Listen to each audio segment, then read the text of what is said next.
pengguna plat gantung kembali marak.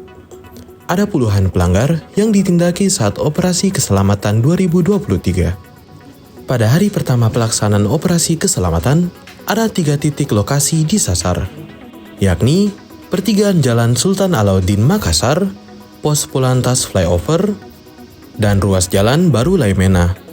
Kanit Kamsel Satlantas Polrestabes Makassar Ibda Citra Arista yang memimpin operasi di lokasi tersebut mengatakan pihaknya telah menindak sekitar puluhan pelanggar dengan sanksi tilang di tempat.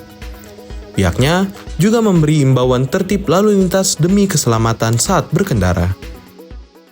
Melalui tindakan penegakan hukum, misalnya kalau penegakan hukum itu kayak kenal petrong, itu langsung kami ambil dan membawa ke kantor Polrestabes. Dan langsung mereka membuka knalpotnya sendiri dan kami tilang, dan dia membayar sendiri ke Briva.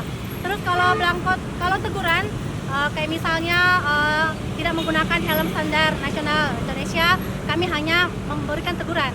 Atau untuk tilang manual berlaku Pak, dia berlaku etle maupun tilang manual berlaku. Kami menghimbau kepada seluruh masyarakat pengguna jalan untuk selalu menaati peraturan berlalu lintas. Apalagi saat ini sekarang 14 hari ke depan, hari ini sampai 14 hari, tanggal 7 sampai tanggal 10 Februari kami melaksanakan operasi keselamatan tahun 2023. Patuhi aturan lintas.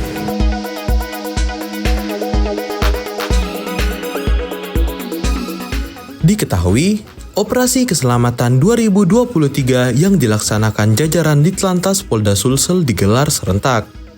Pelanggaran yang ditindak semua dilakukan tilang manual. Namun, bukan berarti tilang elektronik atau ETLE tidak bekerja. Pelanggar yang terekam kamera pengawas akan dikirimi surat tilang ke rumahnya. Reporter Harian Fajar, Muizu, melaporkan.